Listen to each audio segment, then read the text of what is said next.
me a god. You call me a god. You call me a god. You call me a god. Let's go! I'm about to go off like a weapon. Fuel to the top, got a filled up engine. In my thoughts, obsession. I will not stop, no, I'm never second guessing. I got a God complex. Haters love to hate, but I never feel pressed. Got a lot on my plate, but I never get stressed. I'll take all the pressure like I'm acing this test.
나는 돌멩이 길가의 돌멩이 늘 사람들의 발에 차이고 밟히지 온몸이 찢겨 피투성이가 돼도 구르고 또 구른다 밑바닥을 구른다 하지만 쓰러지지 않나 굴복하지 않는다 밟을수록 자라는 살아있는 돌멩이 마침내 세상을 두드려 깨고 바위가 될 거야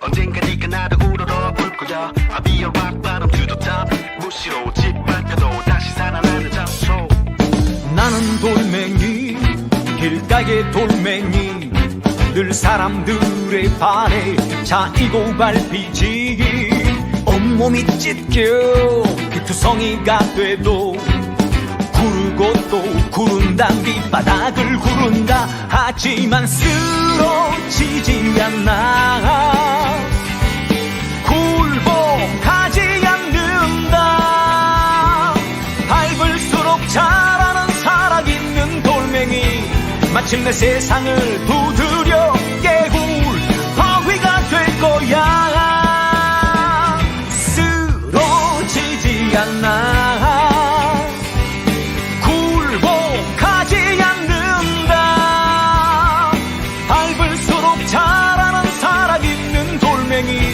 마침내 세상을 두드려 깨고 바위가 될 거야 바위가 될 거야 바위가 될 거야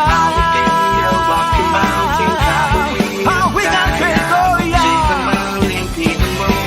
거야 나는 돌멩이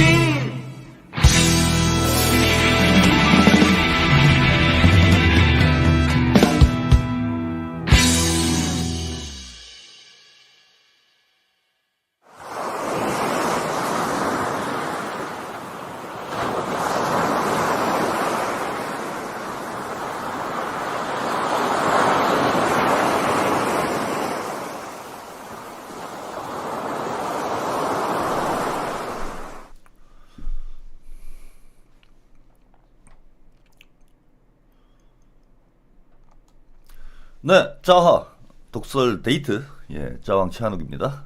월요일, 수요일, 금요일은 낮 1시에도 여러분들 찾아뵙고 있습니다. 오늘 날씨가 꽤 쌀쌀합니다.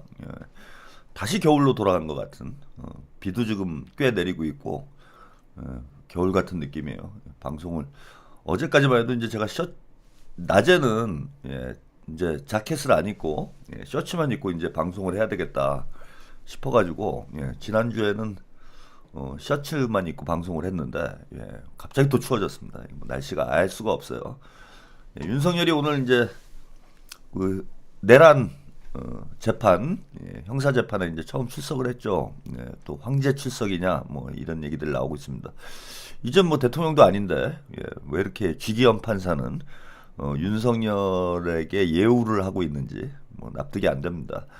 지금 뭐 재판 소식이 속속 들어오고 있는데 뭐 이 재판과 관련된 얘기는 나이트 시간에 재판 끝난 다음에 뭐 종합적으로 한번 말씀을 좀 드려야 될 것 같아요. 뭐 입만 열면 입벌구라고 그러죠. 입만 열면 입만 벌리면 구라다. 지금도 뭐 온갖 구라를 하고 있습니다. 뭐 경고성이었다. 뭐 이런 얘기하면서 뭐 본인의 내란 혐의를 부정을 하고 있는데 증거 뭐 이미 헌법재판을 통해서 탄핵 심판을 통해서 어느 정도는 혐의가 인정된 뭐 그런 부분이기 때문에 뭐 제 생각에는 형사재판에서 뭐 뒤집힐 가능성 모르죠. 뭐 1심에서는 지기현이가 그냥 미친 셈 치고 무죄를 줄런지 모르겠는데 유죄가 나오면은 뭐 무조건 무기징역부터 시작인 거니까요. 지금 뭐 이미 헌법재판소에서 유죄나 다름없는 판결을 한 상황이기 때문에 제 아무리 직위원이라고 그래도 대놓고 내란 우두머리를 풀어주는 뭐 이런 어리석은 짓은 하지 못하지 않을까 뭐 이렇게 생각을 해봅니다. 그런데 이제 하도 희한하게 돌아가는 나라니까 또 무슨 일이 벌어질지 모르죠. 우리가 계속 재판 과정을 예의주시를 해야 되지 않을까 생각을 해봅니다. 사실 오늘 법정 구속이 되는 게 맞아요. 이미 대통령 직위에서 파면이 되는 상황이기 때문에 뭐 공범들도 다 구속이 돼 있는 상황에 주범이 지금 불구속으로 재판을 하고 있다라는 상황이 더 아이러니한 거죠. 그래서 윤석열이 오늘은 구속이 되는 게 맞는데 뭐 판사가 주심이 직위원이다 보니까 뭐 크게 기대하기는 어려운 것 같습니다. 뭐 검찰에서 이제 구속영장 치겠죠. 칠런지 안 칠런지 모르겠어요. 뭐 김건희가 곧 소환 조사된다 이런 얘기도 지금 나오고 있는데 이제 대통령 직에서 내려왔으니까 그리고 윤석열이 지금 국민의힘을 너무 말아먹고 있죠. 대놓고 경선 개입하면서 자기 아바타를 지금 대선 후보로 세우려고 장난질을 치고 있는 뭐 이런 형국이기 때문에 검찰 쪽에서는 한동훈을 밀지 않을까 저는 그렇게 생각을 하는데 한동훈에게 이제 걸림돌이 되고 있는 거죠. 그러면은 뭐 김건희가 됐건 윤석열이 됐건 검찰 쪽에서 움직여서 뭐 다시 구속을 시킬 가능성 뭐 전혀 없는 건 아닙니다. 근데 뭐 당장은 힘들 것 같고요. 좀 지켜봐야 될 것 같습니다. 오늘 민주당 당원투표 진행 중이에요. 권리당원 전원투표. 어제도 광고를 해드렸는데 전원투표가 진행 중입니다. 2시까지요. 2시까지. 지금 1시 7분이니까 빨리 하셔야 돼요. 혹시 아직까지 투표를 안 하신 분들 어제 저녁 제가 방송 끝나고 확인해 보니까 지금 현재 투표율은 어느 정도인지 모르겠는데 어제까지 25%였어. 아니 그렇게 난리를 치더니 실제로는 투표율이 막상 투표를 해보니까 투표율이 이렇게 낮아서 되겠습니까? 그래서 이재명 대표 대통령으로 만드는 중요한 또 과정 중에 하나인데 우리 당원의 권리를 여러분들이 적극적으로 행사를 해주셔야 돼요. 그래서 투표율이 50%는 넘어야죠. 인간적으로 절반은 넘어야 되지 않겠습니까? 물론 뭐 당원 지금 권리당원이 250만이라고 하니까 뭐 너무 많은 숫자여서 이게 투표율이 낮은 거 아닌가 생각이 드는데 이거 뭐 카카오톡으로 한 1분이면 투표를 할 수 있는 걸 왜 이렇게 안 하시는지 모르겠어. 그리고 뭐 찬성 반대 찬반인데 찬성하면 됩니다. 여러분들이 찬성하시면은 뭐 원만하게 이재명 대표 대통령 되는 길에 여러분들이 꽃길을 깔아주실 수 있는 거니까 아직까지 투표를 안 하시는 분들은 오늘 제 방송이 끝나기 전까지 투표를 하셔야 돼요. 그래서 최한옥TV 시청자 중에 투표 안 하신 분들이 있으면 지금 빨리 가서 투표를 해주시기 바랍니다. 제 방송 보는 것도 중요하지만은 투표하는 게 더 중요해요. 그래서 여러분들이 한 분도 빠짐없이 오늘 최한옥TV 시청자 여러분들은 권리당원으로서의 자신의 권한을 꼭 사용을 하시기를 권한을 사용하시기를 부탁을 드리고요. 찬성하면 됩니다. 괜히 뭐 또 희한한 얘기가 돌아가지고 뭐 이거 반대를 해야 된다.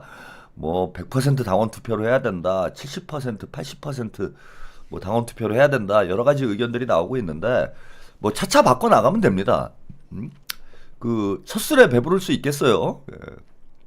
지금 여기까지 당원 민주주의가 확대되는데 상당히 오랜 시간이 걸렸습니다.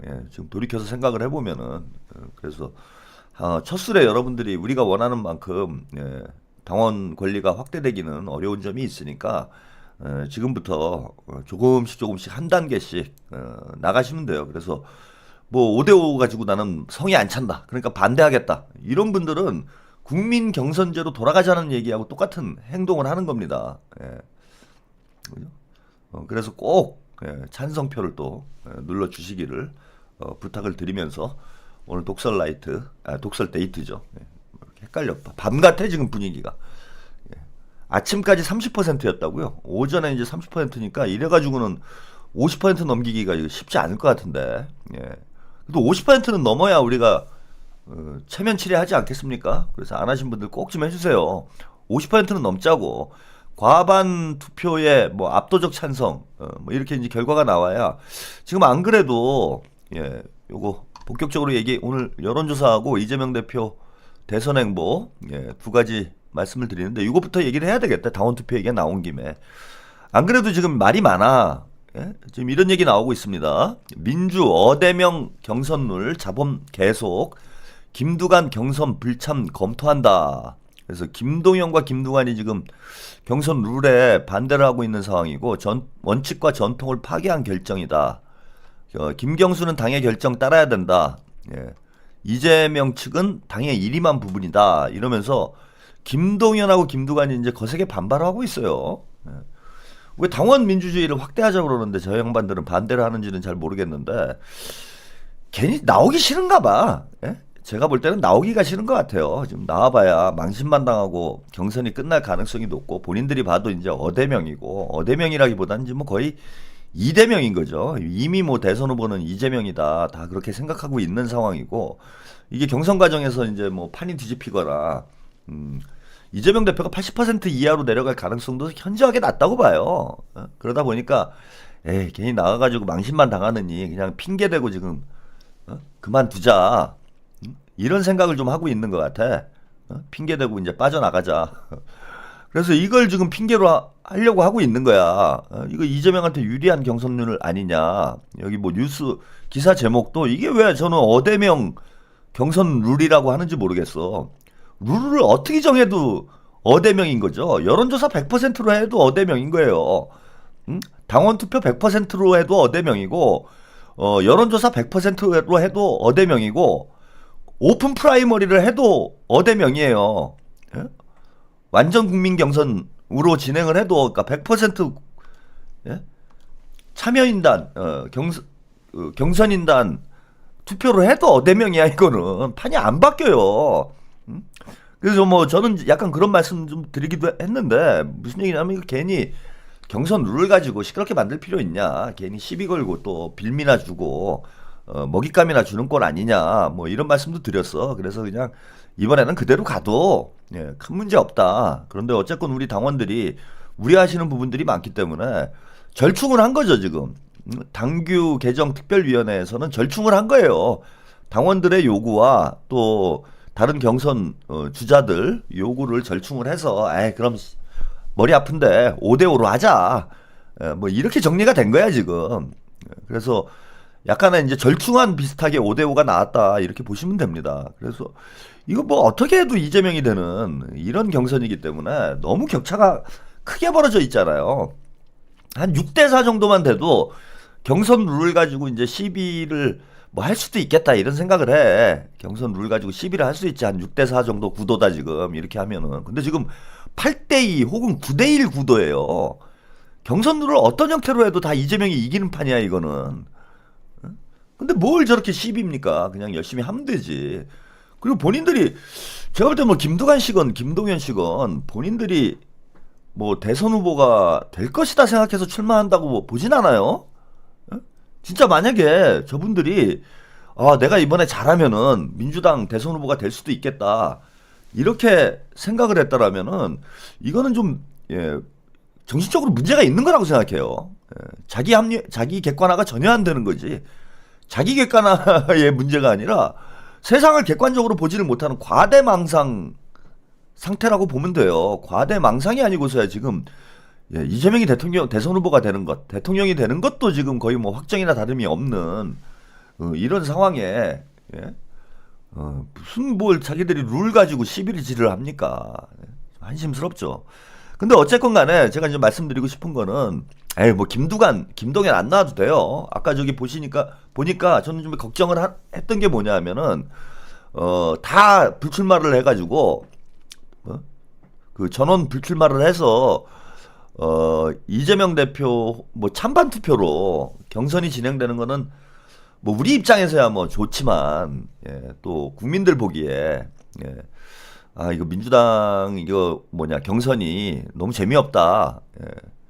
이러면 이제 국민의힘 같은 경우에는 지금 뭐 그 잠룡들이 치열하게 뭐 하고 있잖아요. 그래서 뭐 그런다고 해서 뭐 대선 판도가 바뀔 건 아니지만은 어쨌건 간에 이제 스포트라이트가 국민의힘 쪽으로 이제 쏠릴 수밖에 없는 그런 형국이 벌어지는 거지. 그래서 아무리 뭐 형식적이라고 해도 경선의 이제 모양새를 해야 뭐 한 달 정도는 또 뉴스를 민주당이 좀 가져올 수 있지 않겠습니까? 그래서 제가 좀 우려하는 건 뭐였냐면은 저런 거 핑계로 해가지고 다 경선 불참을 해버리면은 민주당 경선 자체의 어떤 흥행 문제 이런데 이제 좀 문제가 생기지 않을까 이런 좀 걱정을 했는데 지금 저 뉴스 보도 보니까요, 김동연, 김두관은 이제 불출마를 한다고 해도 김경수는 끝까지 갈 것 같아요. 김경수는 끝까지 갈 것 같습니다. 당의 결정을 따라야 된다 이런 입장을 김경수는 좀 정신 차린 것 같죠?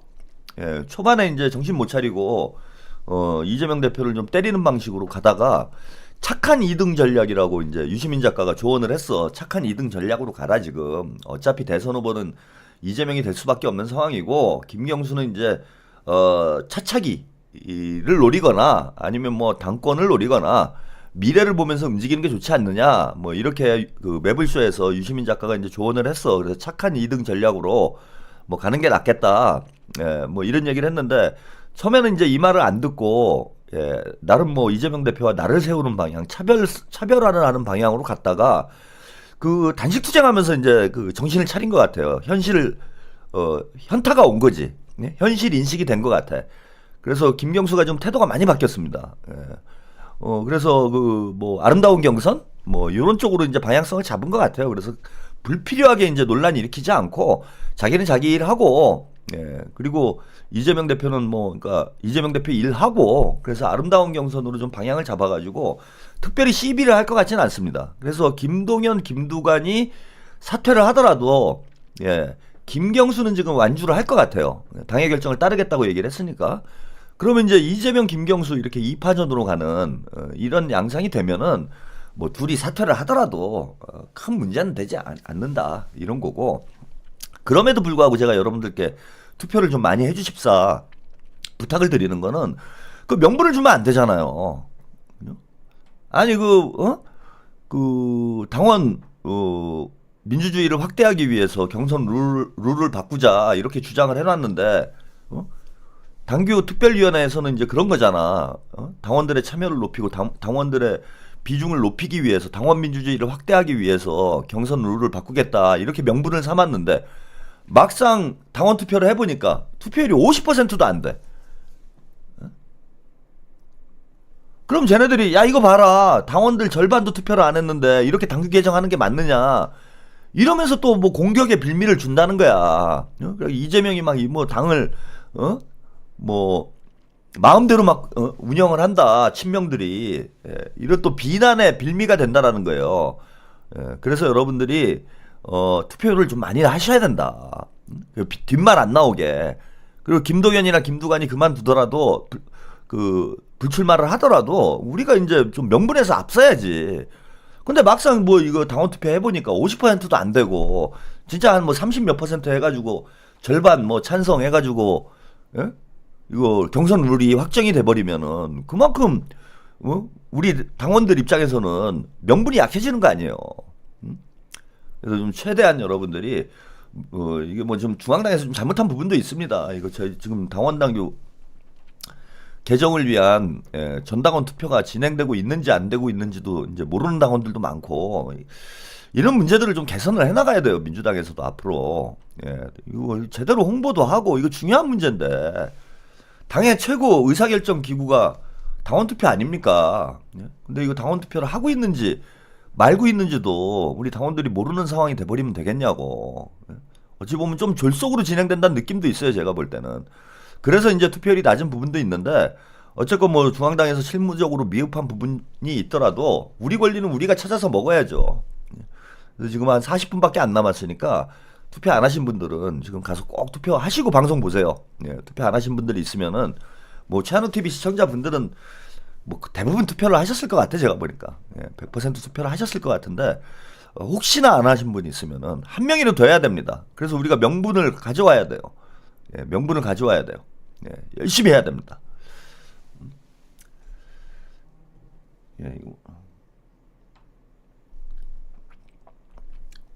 명분을 열심히 가져와야 된다. 이렇게 말씀을 드리고요. 오늘 첫 번째 얘기는 그래서 뭐 경선룰 관련해서 좀 잠깐 시끄러울 수 있는데 뭐 크게 시끄러울 것 같지는 않습니다. 예. 여론조사 주말 사이에 많이 나왔어요. 여론조사가. 예. 어제도 좀 여론조사 얘기를 좀 하려고 그랬는데 시간이 부족해가지고 여론조사를 얘기를 못했는데 오늘 좀 모아가지고 오늘 또 월요일 날 나온 여론조사들까지 있는 상황이니까 예. 그 여론조사 얘기로 오늘 좀 시작을 해볼까 합니다. 자, 이재명 대표가 지금 뭐 압도적으로 오늘 뭐 썸네일에도 제가 제목을 그렇게 달았는데 거침없는 이재명, 비상하는 민주당, 그냥 뭐 고공행진을 하고 있어요. 예. 그래서 이재명 45.5%, 김문수 12.5%. 뭐 이건 뭐 2배 차이가 아니라 뭐 서너 배가 차이가 나는. 예. 주말에 CBS에서 한국사회여론연구소에 의뢰를 해서 11일부터 12일까지 요거는 이제 윤석열 파면 효과가 적극적으로 반영된 그런 여론조사 결과를 볼 수 있죠. 이재명 대표 45.5%를 기록을 했습니다. 예, 그리고 김문수 12.5, 2배, 뭐 3배가 넘는 거의 뭐 4배 가까이 되는 이런 격차를 벌이고 있죠.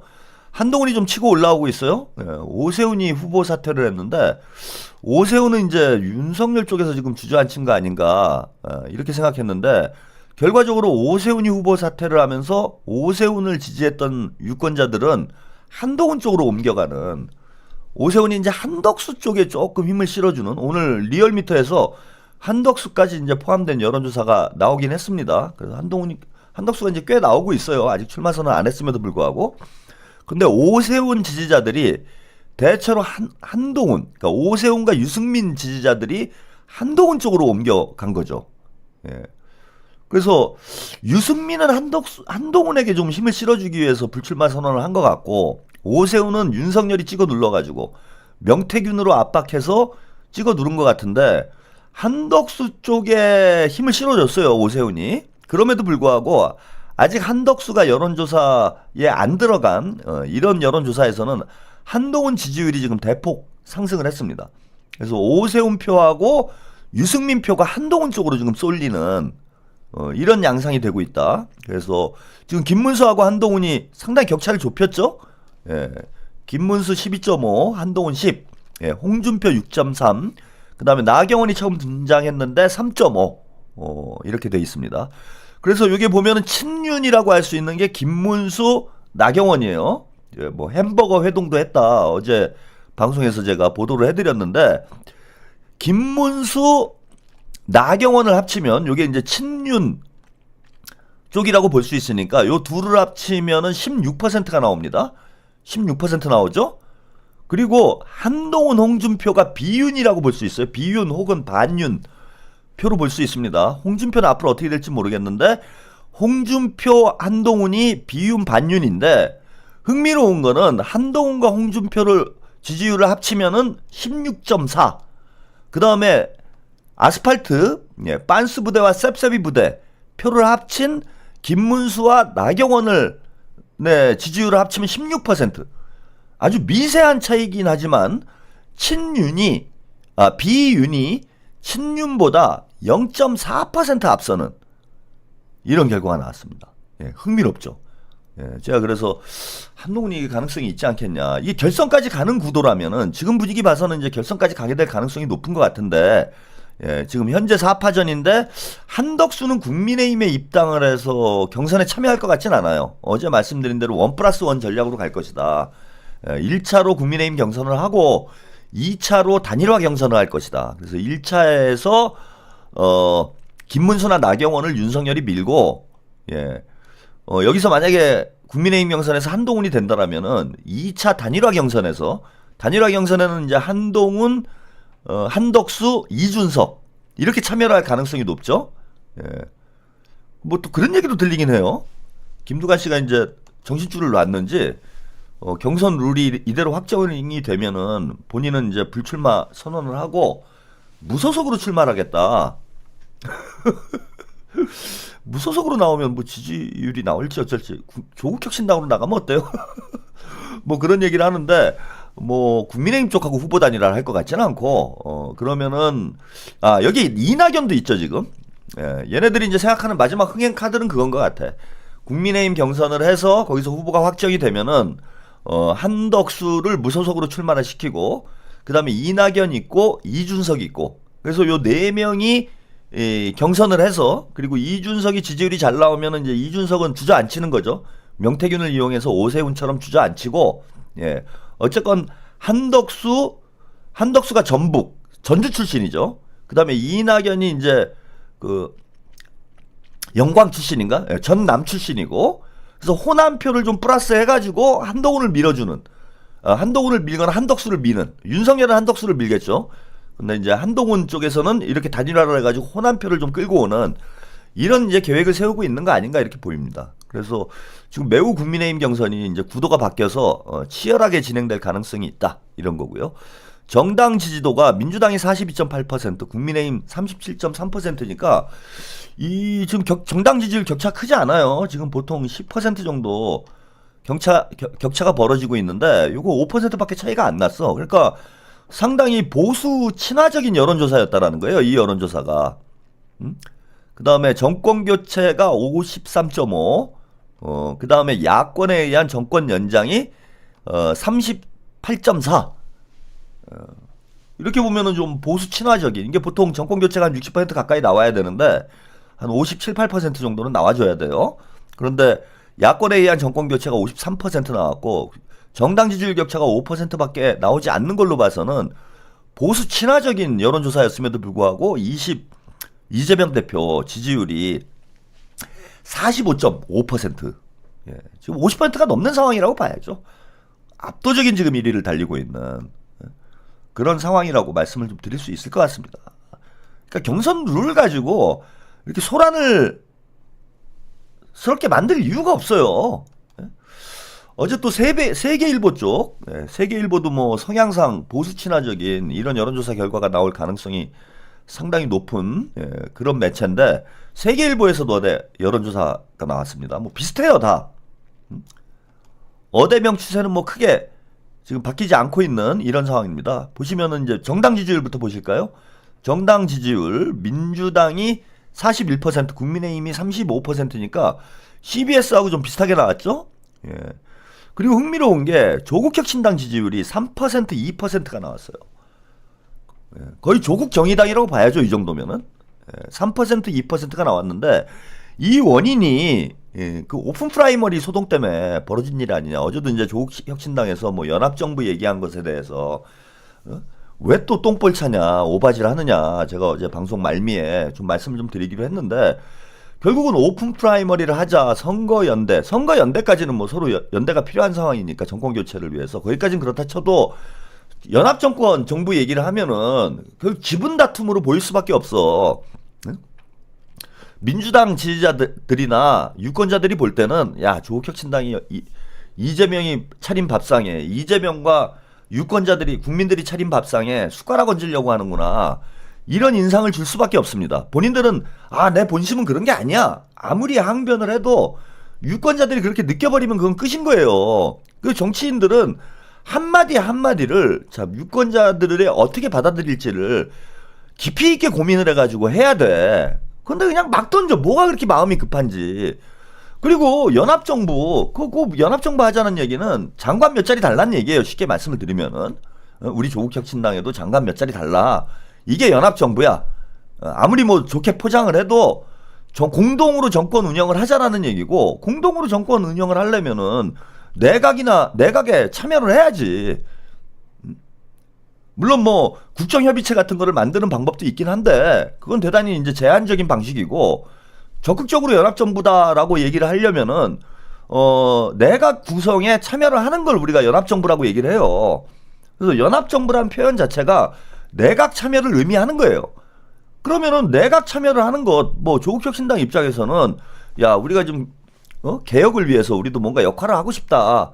그런 이제 긍정적인 의미다라고 아무리 주장을 해도 우리 유권자들이 볼 때는 아니 조국혁신당이 그동안 한 게 뭐가 있고 지금 지지율도 2% 나오는 이런 상황에 뭔데 이재명과 국민들이 차린 밥상에 니들이 숟가락을 얹느냐 이렇게 생각을 할 수밖에 없어요. 예, 마음의 결림. 조혁당에서는 우리가 과잉 해석이라는데요. 과잉 해석일 수 있어. 근데 중요한 거는 그게 해석을 잘했느냐 잘못했느냐가 아니라 그렇게 유권자들이 받아들인다는 거야. 어? 정치인이, 그러니까 전 조국혁신당 그 지금 이끌어 가시는 지도부 보면은 이게 정치 초짜들이라 그런지 나는 그런 뜻으로 한 얘기 아니에요. 아무리 내가 얘기를 해도 유권자들이 그렇게 안 받아들이면 그건 그냥 끝난 거예요. 정무적으로 잘못 판단을 한 거야. 그래서 연합정부는 그런 뜻 아니고 우리는 좀 좋은 의미에서 우리도 개혁에 동참하고 싶어서 국민들에게 봉사하고 싶어서 이래서 한 얘기예요. 이렇게 얘기를 해도 누가 그렇게 받아들이냐는 거예요. 제가 하고 싶은 얘기는 그렇게 받아들일 사람이 없다라는 거야. 유권자들은 당연히 권력 나눠먹기 한다, 숟가락 얻는다, 이렇게 해석을 할 수밖에 없어. 그게 지지율로 지금 나타나는 거예요. 제가 오픈 프라이머리니 대선 출마를 하니 대선은 이제 불출마하기로 했으니까 뭐 그 문제는 더 얘기할 필요는 없는데, 뭐 연합정부니 이런 얘기 하면 할수록 조국혁신당은 정의당 꼴 난다, 조국은 제2의 심상정이 된다, 이런 말씀 드렸잖아. 그게 지금 여론조사에서 그대로 나타나고 있는 거 아니에요. 응? 조국혁신당 지지율이 오히려 떨어지고 있고 지금 한때 20%가 넘는 지지율, 총선 때는 이렇게 나왔어. 10분의 1로 줄었어요. 10분의 1로. 진보당이나 기본소득당도 저는 마찬가지라고 봐요. 이거는 지금 1% 나오고 있는데 지금 이거 그 진보민주 소수정당 3개 3인당 같은 경우에는 아예 지지율이 나오지 않고 원내에 있는 정당 3개 지지율을 합쳐서 5%야 지금 이게. 5%가 안 돼. 조국혁신당 2%, 예? 진보당 1%, 기본소득당 1%니까 합치면 정당 3개, 원내 정당 3개를 합쳐갖고 지지율이 4%예요. 이게 누구 책임이냐고. 본인들 책임이라는 거야. 본인들 책임. 왜 이렇게 답답합니까? 그리고 민주당은 하여튼 고공행진, 지지율이 계속 유지가 되고 있고요. 국민의힘 지지율은 소폭 떨어졌어요. 요 정당 지지도를 보면은 이게 이제 보수 친화적인 여론조사다라는 걸 여러분들이 충분히 느낄 수가 있죠. 자, 가상 대결 이재명 대표 50, 김문수 38, 이재명 48, 한동훈 34, 예. 이재명 48, 예. 홍준표 38. 예. 그래서 이재명 대표가 어떤 후보하고 붙어도 20% 가까이 앞서는 양자 대결에서는 이런 결과 나왔고요. 다자 대결에서 이게 좀 흥미로운데, 예. 다자 대결을 보시면은 이재명 대표가 이제 45% 정도, 예, 거의 뭐 양자 대결과 다자 대결 차이가 없어요 지금. 예, 이준석이 나오거나 말거나 다른 당이 나오거나 말거나 이재명 대표는 40% 중반대 혹은 50%대를 지금 다 유지를 하고 있다. 그러니까 고착이 된 거예요. 이미 50%의 유권자들은 50%에 육박하는 유권자들이 마음을 정한 거야. 그래서 뭐 보수 진영에서 뭐 후보 단일화를 하느니 뭐 잠룡들이 쏟아져 나와가지고 뭐 재밌는 경선을 하느니, 예, 별짓을 다 해도 이재명 대표가 50% 밑으로 떨어지지 않는 한은 승리 가능성이 없어. 근데 이재명 대표는 지금 40% 중반대가 계속 유지가 되고, 여기 보시면 지지 후보가 없다라는 유권자들이 12%에서 19% 정도가 나와요. 그러면 이재명 대표가 45%라고 해도 저 지지하는 사람이 없다 하시는 분들은 이제 투표를 안 할 분들이죠. 투표를 안 할 분들이기 때문에 한 3%에서 4% 정도 더 플러스가 되신다고 보면 돼. 실제 득표율은. 그러니까 지금 이재명 대표는 50%를 돌파를 했거나 40% 극후반대의 지지율이 계속해서 나오고 있다. 대선 50일 남겨둔 상황에서 이 정도 지지율을 뒤집는 거는 현실적으로 불가능합니다. 그래서 여기서 좀 흥미로운 거는 이준석이 생각보다 많이 나오고 있죠. 이준석이 2자릿수가 나오고 있는데, 이렇게 되면 이제 이준석이 완주 욕심이 날 수 있어요. 예. 그럼 이제 더 쉽게 가는 거지.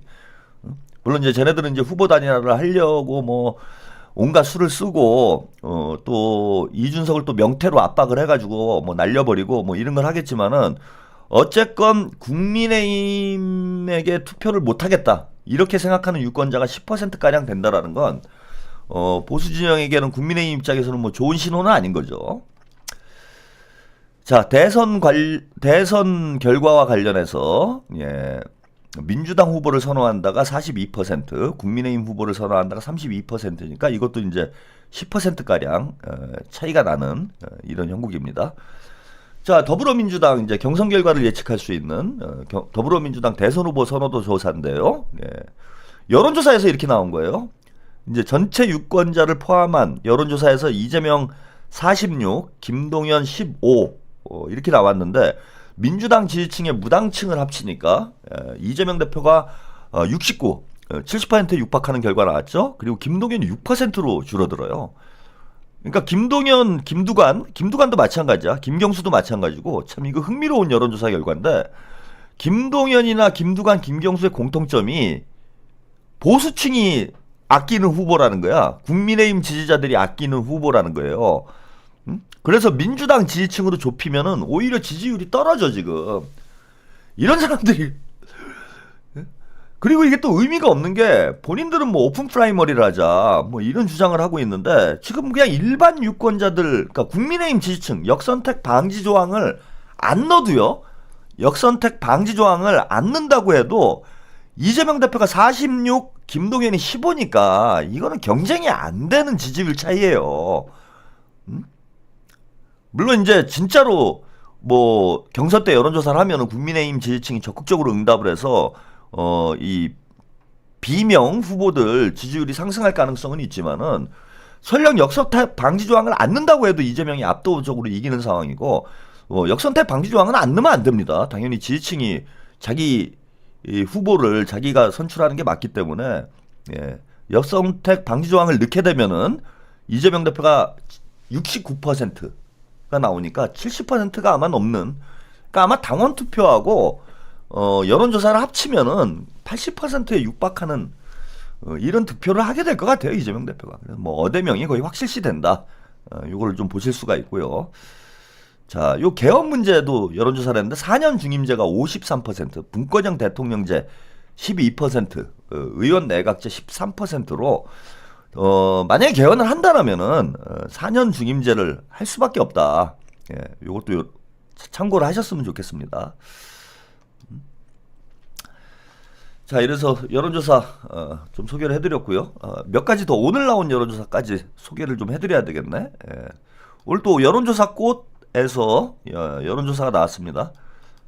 예. 그거까지 다 얘기 나온 김에 다 소개를 해드리죠. 예. 여론조사 꽃. 요거는 이제 민주당 친화적인 이런 결과가 나오는 기관이니까 그것들 좀 감안해서 봐야죠. 자, 근데 재밌는 건 여기서도 보시면요.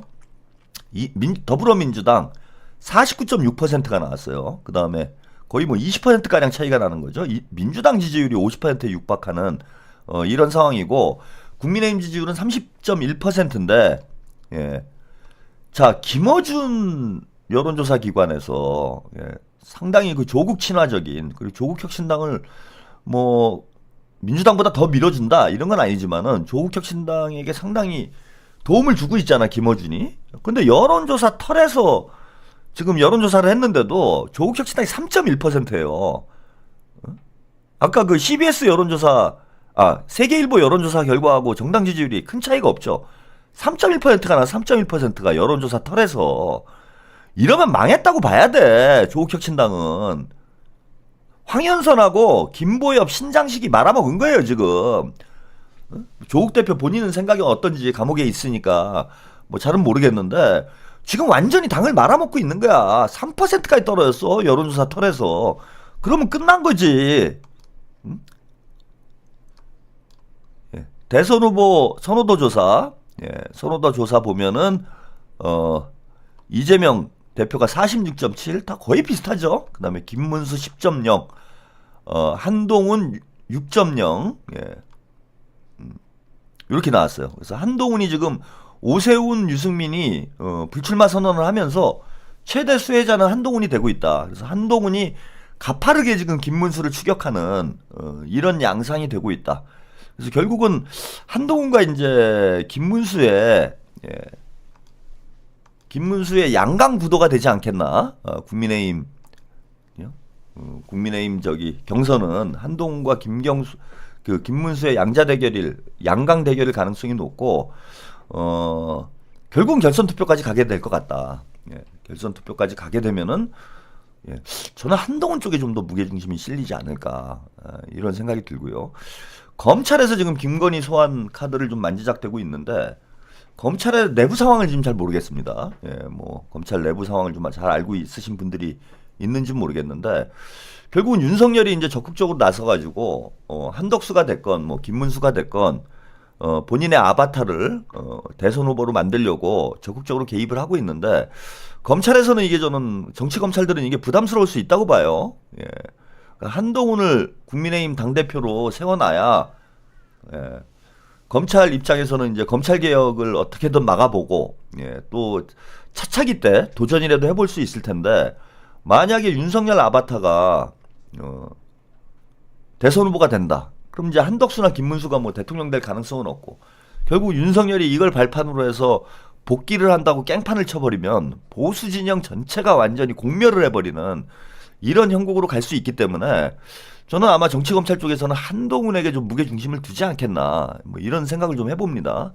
그러면은 이제 김건희가 소환되면은 김건희를 구속시킬 수도 있지 않을까? 윤석열을 견제하기 위해서 김건희를 구속시켜버리는 이런 카드를 쓸 가능성도 좀 없지 않아 있겠다. 예, 요 국민의힘 지금 내부 보수 진영 내부 그다음에 권력과 검찰과 윤석열 사이에 지금 예, 갈등 관계 이런 것도 앞으로 지켜봐야 될 흥미로운 관전 포인트가 되겠다. 예, 이런 말씀 드리고 싶습니다. 여론조사 한 가지만 더 소개를 해드리죠. 예. 오늘 리얼미터 여론조사 나왔습니다. 이재명 48.8, 예, 이재명 48.8이에요. 김문수 10.9, 한덕수 8.6. 요게 흥미롭죠? 한덕수가 이제 많이 치고 올라왔어요. 예, 그래서 한덕수를 포함하니까 아까 한동훈이 한덕수 빼고 오세훈, 유승민 빼니까 한동훈이 치고 올라왔는데 한덕수를 집어넣으니까 예, 한동훈이 지지율이 빠지고 한덕수가 확 치고 올라가는. 그래서 유승민, 오세훈 지지율이 한덕수 쪽으로 이동하고 김문수 지지율도 일부 한덕수 쪽으로 빠져나간 거죠. 예. 근데 한덕수는 지금 제가 말씀드린 대로 국민의힘으로 입당해서 경선에 참여할 것 같지는 않아요. 예.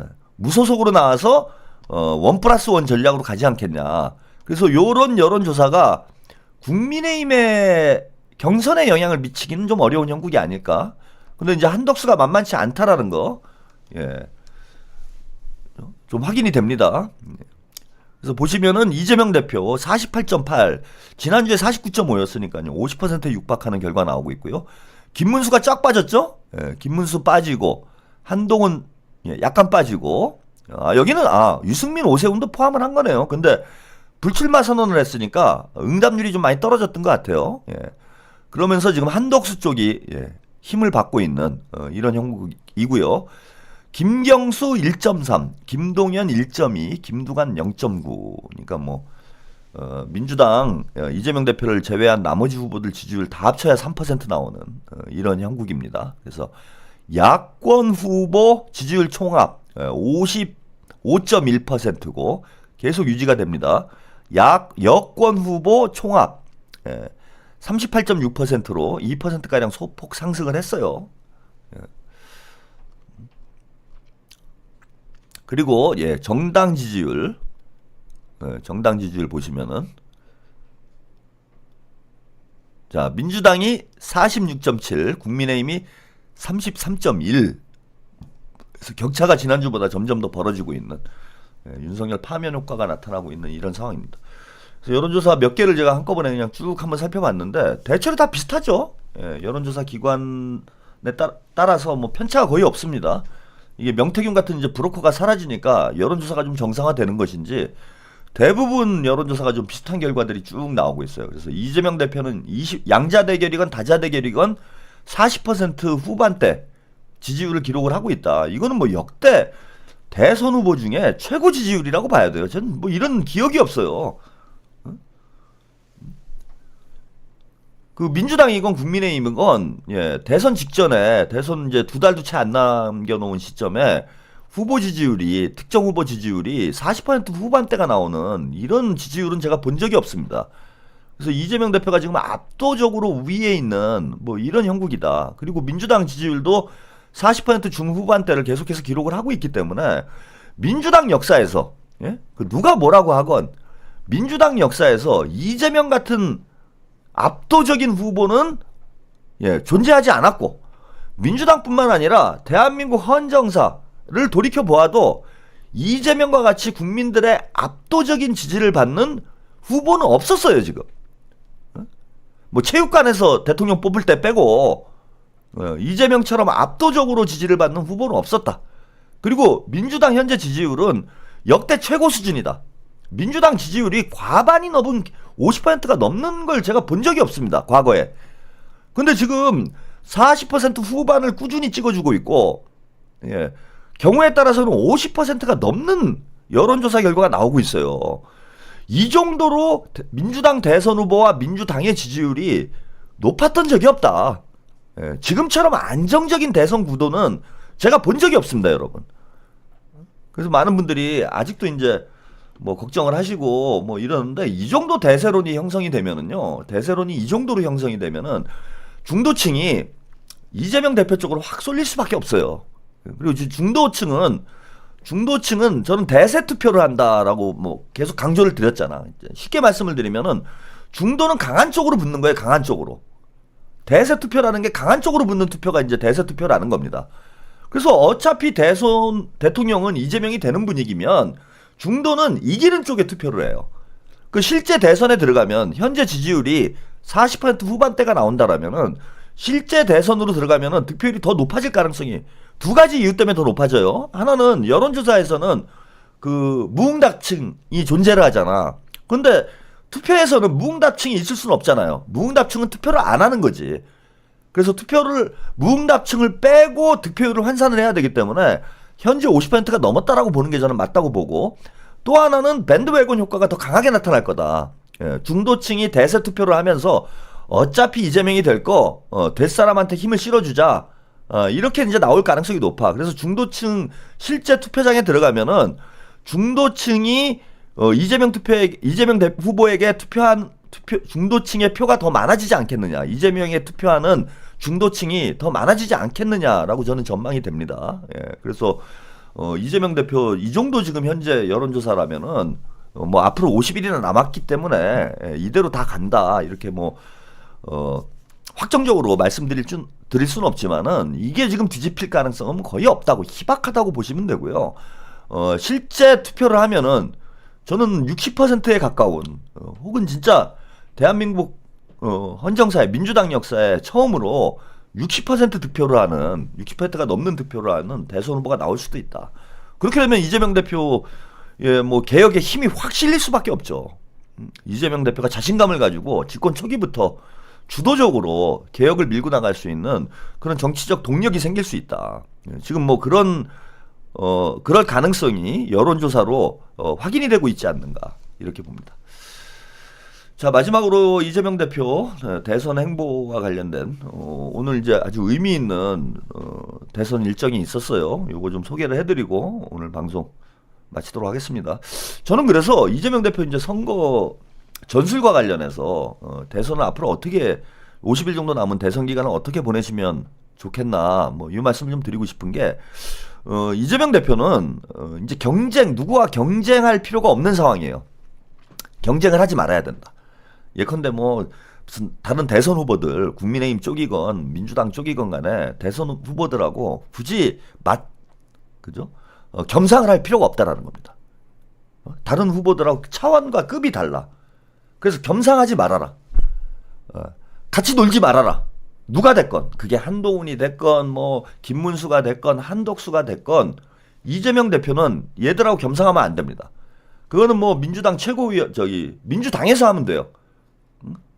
박찬대 원내대표나 뭐 김민석 의원이나 뭐 다른 최고위원들이 그 국민의힘 대선 후보들하고 싸우는 거는 뭐 민주당 후보들하고 싸울 필요는 없겠죠. 국민의힘 대선 후보들랑 싸우는 거는 이재명 대표가 하지 말고 아예 무시 전략으로 가야 돼요. 그냥 없는 사람 쳐야 돼. 유령 취급해버려요. 뭐 홍준표가 아무리 떠들고 누가 아무리 떠들어도 말을 섞을 필요가 없습니다. 이재명 대표. 급이 달라. 차원이 달라. 이미 대통령이야. 그 대통령이 야당 애들이 그냥 시끄럽게 떠드는 거 가지고 이러쿵 저러쿵 할 필요 있습니까? 말을 얹을 필요가 없어요. 그래서 국민의힘 대선 후보들하고 싸우는 거는 민주당 지도부에서 하면 돼. 아니면 뭐 민주당 의원들이 하면 돼요. 국민의힘 대선 후보는 그 민주당 막내가 누굽니까? 김용만 의원이 싸워요. 김용만 의원이 막내 아닌가? 더 어린 사람 있나요? 김용만 의원이나 뭐 장경태 의원이나 그 어린 젊은 그 국회의원들이 민주당 국민의힘 대선 후보랑 싸우고 이재명 대표는 아예 없는 사람 취급해야 된다. 다. 아예 신경을 쓰지 말아야 된다. 사실 뭐 대선 후보 토론회 같은 것도 할 필요도 없어. 걔네들이랑 왜 말을 섞습니까? 급 떨어지게. 이재명 대표가 국민의힘 대선 후보들이랑 말 섞는 거는 제가 골룸이랑 노는 거랑 똑같은 거예요. 같이 한심해지는 거지. 저만 급 떨어졌잖아. 괜히 제가 그 동물농장 애들이랑 싸우는 바람에. 격에도 안 맞는 애들이랑. 이제 안 싸우려고 그럽니다. 제가 추해지는 것 같아. 클래스가 다닌데 그런 애들이랑 자꾸 놀고 있으니까 저도 사람이 이게 하바리가 돼가는 것 같아요. 그래서 이제 저도 걔 무시하려고 그래요. 뭐 그런 것처럼, 예. 이재명 대표는 아예 무시하고 본인 할 일만 하시면 된다. 예. 선거 전략이. 아마 그렇게 세우고 있을 거예요. 이재명 캠프에서, 뭐 제가 이거는 뭐 무슨 조언을 하고 이런 차원의 문제가 아니라, 그런 행보를 하고 있을 거고, 우리 유권자들도 그거 다 말 섞지 말아요. 예? 그 뭐 이찍들 뭐 정금자 애들 와가지고 막 지랄을 하고 발광을 하고 뭐 네거티브를 하고 지랄을 해도 우리도 같이 놀아주지 마. 우리도 똑같아져. 예? 걔네들이랑 놀지 말고 우리는 이제 뭘 해야 되냐면 이재명 대표가 얼마나 대한민국을 잘 이끌어 갈지, 이재명 대표가 어떤 정책을 가지고 있는지, 이런 거 이제 막 우리가 이제 널리 알리면 돼요. 예? 네거티브 하면서 치고받고 싸울 필요도 없어. 그래서 오늘 아주 첫 번째 대선 행보를 오늘 하셨는데 이거 참 의미가 있습니다. 예, 제가 아까 말씀드린 뭐 그런 방향으로 이재명 대표는 지금 대선 전술을 짜고 있는 것 같아요. 그래서 이재명 대표 한국형 챗 GPT를 만들겠다. 모두의 AI, 예, 모두의 질문 Q라는 이 모두라는 단어를 이재명 대표가 지금 상당히 그 자주 사용을 하고 의미 부여를 하고 있죠. 모두. 그죠? 국민 모두가 잘 살 수 있는 나라. 모두라는 모두가 키워드인 것 같아요. 이재명 시대의 키워드는 모두가 아니냐. 모두가 잘 살 수 있는 나라를 만들자. 모두가 행복한 나라를 만들자. 모두가 부자가 될 수 있도록 하자. 모두 함께. 이게 이재명 대표의 시대의 키워드다. 모두의 AI를 만들겠다. 예, AI 투자 100조 원 시대를 열겠다. 이런 이제 공약, 예, AI 공약을 발표를 했습니다. 예. 그 이재명 대표 이런 거 하시면 되는 거예요. 지금 해야 될 일이 얼마나 많습니까? 예. 그 하찮은 뭐 국민의힘 그 구구 아스팔트 부대, 빤스 부대, 예? 셉셉이 부대, 이런 애들이랑 놀 필요가 있어요. 우리는 우리 일하면 되는 거지. 그리고 지금 전 세계가 AI와 로봇 경쟁 시대에 돌입을 했고 우리가 윤석열이 때문에 여기서 좀 뒤처져 있어. 이거 추격하는 거 지금 벅찹니다. 예? 빤스 부대랑 우리가 놀고 있을 지금 시간이 없어요. AI 중국이랑 미국이랑 놀아야 돼 우리는. 그러니까 이재명 대표는 뭐 트럼프나 시진핑 요런 급에서 같이 놀아주셔야 돼요. 뭐 홍준표, 한덕수 이런 하바리들이랑 놀면 안 돼. 예, 저 글로벌 리더입니다. 이재명 대표는 지금부터 대통령이 아니더라도 이미 글로벌 리더가 됐어. 대한민국이라는 세계를 선도하는, 뭐 지금은 이제 세계 문화를 선도하는 국가로 폭이 아직은 좁긴 하지만은 이재명 대표가 K 이니셔티브 얘기했잖아요. 주도권을 줘야 된다. 응? 한국이 주도권을 줘야 된다라는 의미에서 이제 K 이니셔티브를 시대를 열겠다라고 말씀을 드렸어. 우리가 주도 국가, 선도 국가가 돼야 됩니다. 앞에서 이끌어가는 국가가 돼야 돼요. 뒤에서 끌고 가는 국가가 되면 안 돼. 예? 오늘 보니까 제가 좀 요즘 야구에 좀 빠졌어요. 예. 그 제가 이정우 선수 참 좋아합니다. 예. 사실 이종범 선수는 기아 타이거즈 그 레전드기 때문에 그닥 안 좋아했어. 제가 타이거즈 싫어했어요. 옛날에 이종범 선동열 있을 때 너무 우승을 해가지고 이종범한테는 안 좋은 감정이 있어요. 저는 지금 이제 키움 히어로즈의 오랜 팬이에요. 제가 예전에 산미 슈퍼스타즈 시절부터 그 하바리 팀을, 제 인생이 그냥 하바리 운명인 것 같아. 산미 슈퍼스타즈, 청보 핀토스, 태평양 돌핀스, 그 다음에 또 뭐였어? 현대 유니콘스. 요때 약간 그냥 희망이 좀 있었어. 예, 갑자기 재벌이 들어와가지고 요때 약간 빛을 보다가 결국은 뭐 키움 히어로즈까지 오는 요 팀을 계속 응원을 하고 있어요. 제가 초등학교 때부터 지금까지. 예? 그리고 원년 저는 이제 키움 히어로즈 팬인데 키움 히어로즈가 낳은 이제 최고의 스타가 이정우 아닙니까? 예? 그래갖고 이정우 선수 제가 뭐 개인적으로 참 좋아요. 근데 오늘 뉴욕 양키스, 뉴욕 양키스 홈구장에 가갖고 홈런을 연타석 홈런을 그냥 2개를 때려버렸어요. 오늘 난리가 났어. 뭐 미국이 발칵 뒤집혔어요. 예? 그 양키스 스타디움 이거는 메이저리그의 심장 같은 곳이잖아요. 메이저리그 심장에서 메이저리그 심장에 홈런 2개를 꽂아놓고 와서 그냥 팍 꽂아버렸어. 메이저리그 심장에 한국 태극기를 그냥 2번을 팍팍팍 꽂고 왔어요. 와 깜짝 놀랐습니다 지금. 예? 지금 이정우 선수는 난리가 났죠 지금. 예? 미국에서 난리가 나고 한국에서 난리가 났는데 자 이 예를 제가 또 왜 드냐면 여러분들이 뭐 이런 예를 들면 이해하기가 쉬우니까 자 이정우 선수 잘한다. 한국의 최고 스타다. 야 미국 가면 그래도 어느 정도 하겠지 라는 우리가 기대를 했어. 근데 미국 애들이 그 샌프란시스코 애들이 무려 뭐 1,500억을 주고 6년에 1,500억을 주고 이정우를 사갔어요. 그때만 해도 제가 저놈들이 미쳤나 돈이 남아도나 전 그랬어. 한국에서 이정우가 대단한 선수이긴 했지만 한국에서는 대단했지만 그래도 아직은 메이저리그에서 우리가 되겠냐. 그래도 뭐 미국 메이저리그만 가도 성공이다. 저는 이렇게 생각하고 있었는데 그 샌프란시스코가 무려 1,500억을 쓴 거예요. 야, 아시아 타자 출신 중에서는 최고 연봉을 받았어. 저놈들 왜 저러나? 돈이 남아도나? 저는 그렇게 생각했어요, 솔직히. 이게 뭐냐 하면은, 자격지심 같은 게 있는 거야, 우리가 우리의 위치를 정확히 몰라, 지금. 그럼 이제 작년에 부상당해갖고 잘 못 뛰긴 했는데, 그래도 올해는 조금 잘해줬으면 좋겠다, 저는 이렇게 생각을 했는데, 지금 그 정도가 아니잖아.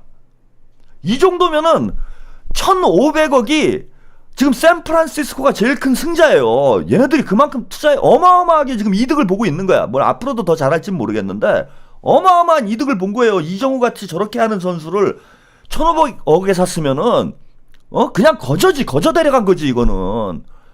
근데 지금 이정우가 저는 대한민국에서 잘했으니까 메이저리그 가면 그래도 조금 하겠지 이렇게 생각을 했는데 지금 이정우는 어떤 상태냐면은 메이저리그에서도 5손가락 안에 들어가는 지금 OPS가 1이라고 그래요. 이런 건 좀 어려운 얘기니까 시간이 없으니까 나중에 기회가 있으면 제가 설명을 드리고 하여튼 지금 미국에서 5손가락 안에 들어가는 거야. 메이저리그에서 5손가락 안에 들어가는 이런 선수가 됐어요. 깜짝 놀란 거지 저도. 오늘 홈런 2개 양키스 뉴욕 미국의 심장에 그냥 홈런 2개를 꽂아 놓는 걸 보면서 와 깜짝 놀랐는데 이게 무슨 말씀을 제가 드리고 싶은 거냐면 우리의 위치가 이렇다는 거야. 한국 야구가 우리가 생각하는 것보다 우리는 훨씬 강했다. 우리가 생각하는 것보다 우리가 훨씬 강해요. 그리고 우리나라 드라마, 우리나라 영화들, 그 다음에 우리 뭐 대중가요, 케이팝, 우리가 생각하는 것보다 우리가 훨씬 강했잖아. 우리 아이돌 친구들이 우리도 아이돌을 좋아했지만 우리 아이돌 친구들이 전 세계를 저렇게 BTS니 뭐 그 뭡니까 그 블랙핑크니 뉴진스니 이런 애들이 미국에서 막 휩쓸고 이럴 줄 알았습니까? 근데 우린 잘 몰랐어요. 근데 우리 젊은 친구들이 그걸 해내고 있어. 우리 MZ세대들이. 이건 뭐냐 하면은 우리가 생각했던 것보다 우리는 훨씬 강했다라는 거야. 이정우가 아까 제가 이정우가 뭐 제가 좋아하고 대한민국에서는 최고 타자다 이렇게 말씀을 드렸지만은 미국에 가서 되겠느냐 이렇게 생각을 했는데 한국 야구가 생각보다 대단히 강했다라는 거예요. 우리나라 영화 봉준호, 박찬욱 한국에서는 대단한 감독들이었지. 근데 세계에서 원톱을 찍는 이런 감독이 될 수 있었을까? 우린 잘 몰랐어. 근데 외국 애들이 인정을 해주는 거예요. 외국 애들이. 우리나라 드라마도 그렇지. 뭐 오징어 게임이니 얼마 전에는 뭐 폭삭 수가수다? 소가수다? 이거는 뭐 제주도에서 벌어지는 일을 제가 아직 보진 못했는데 제주도에서 벌어지는 그 한 개인의 역사를 다루는 뭐 그런 드라마라고 그래요. 이런 대단히 로컬적인 이게 오징어 게임이나 그 다음에 그 전에 좀 인기 있었던 게 뭐죠? 글로리 이런 거하고는 좀 달라요. 보편성이 있어 세계 시장에서. 근데 폭삭 수가수다라는 그 드라마는 우리가 보기에도 대단히 로컬, 즉 소수의 정서에 호소하는 어찌 보면은 소수자적인 정서를 깔고 있는 그런 드라마였어요. 제주도라는 대한민국에서도 변방 지역에서 벌어지는 이야기, 그것도 평범한 사람들의 이야기가 보편성을 띌 것이다? 글로벌적인 보편성을 띌 것이다. 우리 이런 상상을 못했잖아. 근데 지금 전 세계가 감동을 하고 있다고 그래요. 폭삭 수가수다에. 자, 무슨 얘기냐. 제가 이 얘기를 길게 말씀드린 건 우리는 우리가 생각하는 것보다 훨씬 강하다. 이재명 대표가 얘기했듯이 K 이니셔티브, 우리가 주도권을 쥐고 세계를 선도해 나갈 수 있는 그런 능력을 우리는 가지고 있다라는 거예요. 우리가 자원도 없고 땅덩어리도 좁고 인구도 얼마 안 되지만 그 얼마 안 되는, 자, 제가 뭐 지난번에 한번 말씀드렸는데 미국의 야구팀이, 고등학교 야구팀이 3만 개예요. 3만 개. 우리나라 야구팀 100개도 안 돼. 그 100개 야구팀에서 선발된 이정우라는 야구 선수가 메이저리그 미국 야구 전체를 씹어먹고 있어. 미국은 3만 개, 일본은 3천 개예요. 우리는 100개야. 얼마나 우리 인재들이, 우리 대한민국의 인적 자원이 얼마나 탁월한 겁니까? 이게 저는 K 이니셔티브라는 거예요. 우리가 발전 선진국 뒷공문이나 쫓는 나라가 더 이상 아니라는 거야, 이재명 대표는. 이재명 대표가 보기에는 대한민국은 어마어마한 잠재력을 가지고 있는 나라입니다. 근데 이 잠재력이 왜 폭발을 못했느냐? 전 두 가지 차원의 두 가지 이유가 있다고 봐요. 하나는 뭐냐 하면은 우리가 우리 자신을 객관적으로 보질 못해. 자신감이 없어. 우리는 존나 잘났는데 전 세계를 이끌어 나갈 수 있는 그런 잠재력과 가능성을 가지고 있는데 우리 스스로가 우리를 낮게 평가해. 그래갖고 그 뭡니까, 네이버 다이, 어제 그 네이버 다이 쓰는 사람들 있잖아. 성적이 들고 나와가지고 막 일장기 들고 나와서 미국 만세, 일본 만세 이러는 사대주의자들이 판을 쳐요. 대한민국에. 자존감이 약해 우리가. 우리는 이미 세계적 반열에 올라가 있는데, 그런 잠재력이 있는데 우리 스스로 우리의 가치와 능력을 폄하를 한다 이거예요. 이거를 깨달아야 돼. 이걸 깨닫게 해주는 게 제일 중요하다고 봅니다. 우리가 가지고 있는 가능성과 잠재력을 우리 국민들 스스로 깨닫고 대담하게 세계 무대에서 놀아야 돼요. 이제는 세계 무대에서. 이 좁은 한반도에서 전라도냐 경상도냐 뭐 화개장터 이러고 있을 때가 아니야 지금. 경상도 전라도 싸울 때가 아니에요.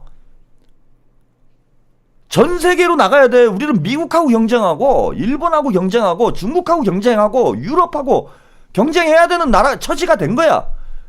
이거를 우리 국민들 모두가 깨달아야 돼요. 우리가 성조기를 들 게 아니라 미국 사람들이 태극기를 드는 시대가 왔어 이제. 이걸 국민들이 못 깨닫기 때문에 우리가 한계에 봉착해 있다. 그래서 우리 이재명 대표가 지금 각성을 시키는 거예요, 우리 국민들이. 그 다음에 또 하나는 국가적 투자예요. 이게 다 민간에서 만들어낸 업적들이야. 민간에서 만들어낸 업적들이에요. 뭐 BTS에도 뭐 나라에서 뭐 지원을 했습니까? 블랙핑크를 지원을 했습니까? 봉준호를 지원했어요. 박찬욱을 지원을 했습니까? 물론 이제 김대중 정부 시절에 K문화에 많은 그 여러 가지 제도적인 도움을 준 건 맞아요. 근데 제대로 된 투자, 적극적인 투자를 해봤어? 우리 인재들에게 나라에서 제대로 된 투자를 해봤냐고, 적극적으로. 이렇게 가능성이 있는 인재들에게 투자라는 게 결합이 되면 어마어마한 저는 성과를 낼 수 있을 거라고 믿습니다. 그걸 이재명 대표가 하겠다라는 거예요. 그래서 AI, 뭐 제가 이제 주로 이제 문화 컨텐츠를 중심으로 설명을 드렸어요. 왜냐하면 문화 강국은 이미 돼 있다 이렇게 평가를 하니까. 근데 앞으로 21세기 4차 산업혁명 시대는 AI와 로봇 시대예요. 인간의 노동이 소멸하는 시대야. 우리가 저 4차 어제 방송에서 산업혁명 때 증기기관이 나타나가지고 노동자들이 일자리를 뺏기니까 노동자들이 러다트 운동이라고 제가 말씀드렸죠. 기계 파괴 운동을 했다. 그게 이제 18세기, 19세기의 영국 사회, 유럽 사회에서 나타났던 모습들이에요. 지금 산업혁명보다 더 파괴적인 기술혁명이 오고 있어. 일자리가 줄어드는 정도로 끝날 문제가 아니라 노동 자체가 소멸하는 시대로 가고 있어요. 로봇과 AI가 인간의 노동을 대체하는 시대가 왔어.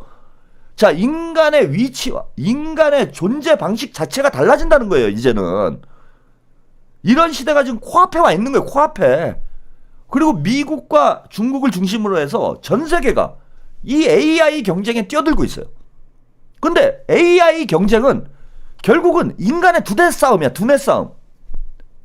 이게 어마어마한 설비 투자를 해야 되고 어마어마한 공장을 막 어마어마하게 져야 되고 이런 문제가 아니에요. 얼마나 뛰어난 인재를 가지고 있는가. 얼마 전에 이제 딥시크, 중국의 AI 딥시크가 개발되었고 한번 발칵 뒤집힌 적이 있죠. 자, 이거를 일단 정치적으로 막았어요. 딥시크가 기술적으로 문제가 있다 이런 건 없어. 지금 보안상의 문제가 있다고 해가지고 지금 뭐 개인정보나 이런 게 중국 정부 쪽으로 유출될 가능성이 있다고 그래서 정치적으로 다 막은 거예요. 딥시크의 기술적 문제가 챗 GPT하고 전혀 차이가 없어. 근데 뭐 100분의 1인가요? 10분의 1 가격으로 만들어냈어요. 중국 애들은. 딥시크를. 그래서 엔비디아가 뭐 휘청하고 뭐 이런 일이 벌어졌잖아. 미국 경제 자체가 폭삭 무너앉을 수도 있는 그런 상황이 한번 왔던 거예요. 근데 그 10분의 1 가격, 10분의 1인가? 개발비가 뭐 10분의 1 정도 된다고 그러죠.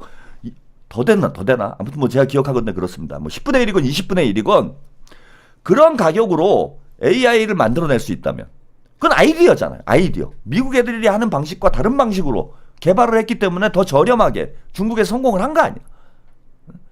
결국 사람의 두뇌 싸움이다 이건. 여기에 투자를 해야 된다.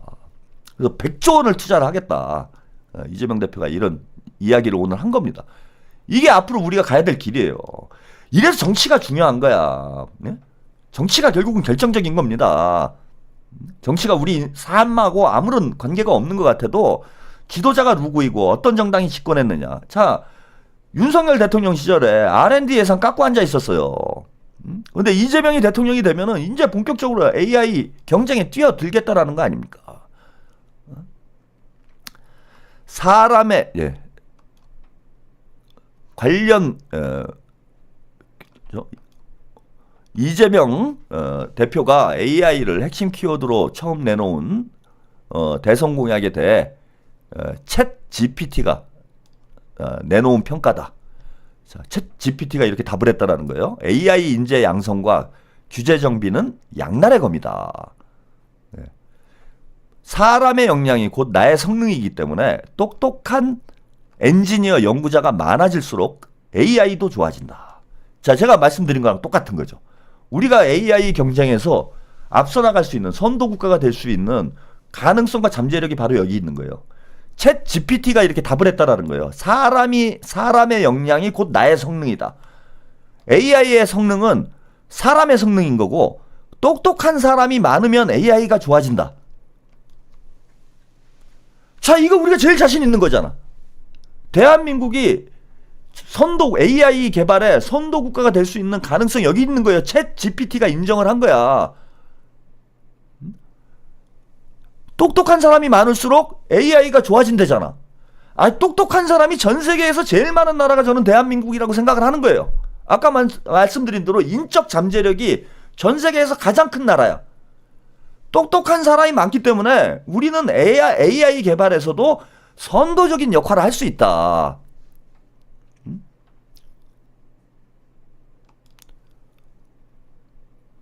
자, 그걸 AI 스스로 인정을 한 겁니다. 그리고 우리가 얼마든지 투자만 되면은 사람에 투자해야 된다. 제가 뭐 누차 강조 드리는 얘기처럼 사람에 투자를 하면은 AI 선도 국가가 될 수 있다라는 거고요. 여기 또 흥미로운 얘기가 나옵니다. 이재명 대표 AI 기본 사회를 만들겠다. 뭐 이 자세한 내용은 지금 방송이 이제 매불쇼 할 때가 됐네요. 이제 나중에 또 기회 되면 말씀을 드리고 간단하게 이제 한 가지 말씀만 드리면은 이 AI 기본 사회라는 게 뭐냐 하면 국가적으로 요 얘기만 하고 오늘 마무리를 하겠습니다. AI 기본 사회라는 게 어떤 건지. 이건 이재명 대표가 이미 뭐 말한 게 있어요. 이게 이제 국민주 같은 형태로 국가 차원에서 AI 기업을 육성을 해가지고 거기가 일부를 국민들이 소유해서 국민주가 돼버리면 국민 기업이 되면은 국민들이 AI 기업에서 만들어낸 부가가치를 상당 부분 분배받잖아요. 그러니까 이재명 대표의 그동안 기본사회 모델은 뭐였는가? 나라에서 세금 걷어가지고 기본 소득을 주자. 100만 원, 200만 원, 뭐 이렇게 이렇게 기본 소득을 주자라는 게 이제 기본 사회의 기본 모델이었어요. 근데 이게 좀 한 단계 더 진화를 한 거야. 무슨 얘기를 한 거냐? 앞으로 AI 기업, 로봇 기업이 어마어마한 부가가치를 생산할 텐데 자, 이거를 국민들이 소유할 수 있게 하자. 자, 국가에서 100조 원을 투자를 해가지고 세계적인 AI 기업을 만들어내. 그럼 이 AI 기업에서 어마어마한 부가가치를 생산을 해내겠죠? 근데 우리 국민들은 일자리를 뺏겨. AI하고 로봇한테 일자리를 뺏겨요. 그럼 우리는 점점 먹고 살기 힘들어지죠. 그러면 앞으로 4차 산업혁명 시대에는 AI와 로봇들이 일자리를 뺏어가기 때문에 자, 생산력은 높아지는데 경제는 발전하는데 생산성은 높아지는데 자, 소득은 낮아지는 이런 현상이 발생할 수밖에 없어요. 그러니까 이 문제를 어떻게 해결할 것이냐. 자, 국가 차원의 AI 기업을 만들어가지고 여기서 돈을 많이 벌어가지고 자, 국민들이 다 주주가 돼서 배당을 받자는 거예요. 이게 AI 기본사회입니다. 이재명 대표가 이거는 새롭게 지금 등장한 개념인 거죠.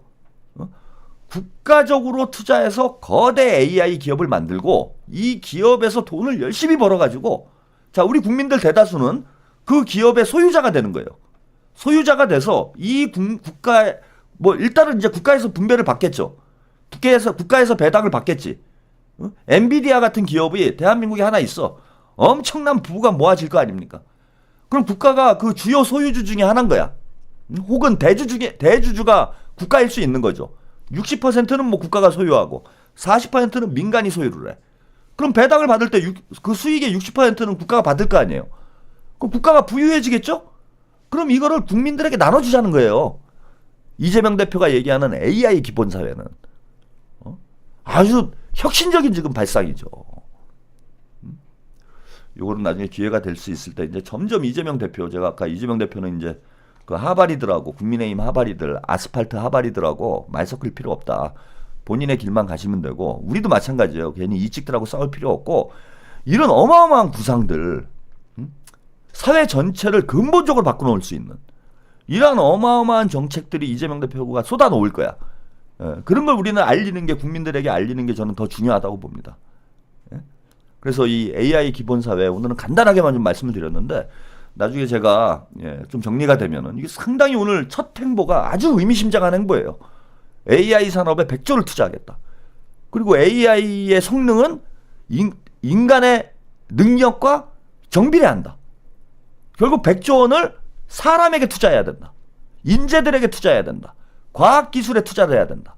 거기에 덧붙여서 저는 자, 이렇게 하죠 뭐. AI에 100조 원 투자하고 K컬처에 100조 원 투자하고 이러면은 이재명 대표가 말씀하시는 K 이니셔티브, 대한민국이 세계를 21세기를 주도하는 선도 국가로 저는 충분히 나갈 수 있다. 이렇게 말씀드리고 싶습니다.